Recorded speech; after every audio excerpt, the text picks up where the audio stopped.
protesting because our budgets are being cut so much that almost every single freshman and a lot of sophomores have to like crash about 8 to 10 courses, and it's just ridiculous that we're paying 33% more but getting so much less.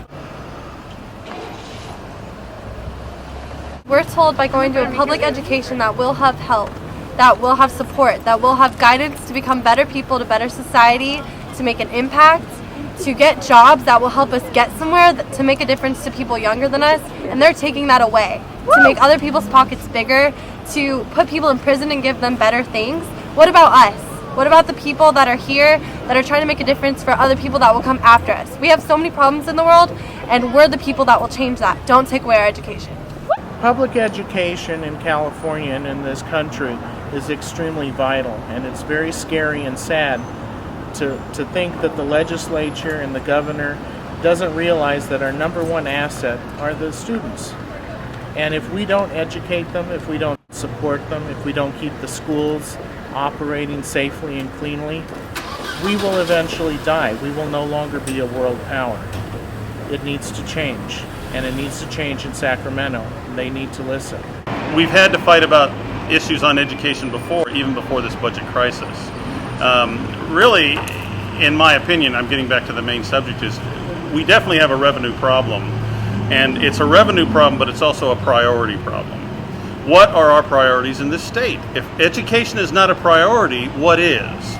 The governor himself and his state of the state said education was going to be saved. Education was his priority. And yes, yet less than a week later, budget cuts to public education. It doesn't make any sense. It's a revenue problem. It's a priority problem. Education has got to be a priority, and I believe that the citizens of this state believe that. And so that's why I'm here. Here for my community. I'm so glad I'm not affected by these budget cuts, and I say that because I do come from a low-income family and I do receive financial aid. But I feel that since they are privatizing the universities, in the future, I feel like my little cousins, my little sisters will not be here because they're pretty much the ones that are going to be affected. The middle class is the biggest people who are being affected because they don't receive our financial aid, and these budget cuts are really stopping them from pursuing their education. And I feel that education, not necessarily should it be a right, but it should be at least offered and beneficial and accessible to students who want to achieve their education and, in a sense, achieve this education to achieve a change in the broader aspect. So that's why I was here. We're here to march in defense, actually, of our right for, one, a public education, two, a free education. We really feel that the university, but more so the government, has kind of gone back on their promise of providing protection and services that are basic human rights, basic human needs to a lot of the people who pay into these taxes but aren't seeing them return to them at a basic level as you know, K through 12 to the higher education system.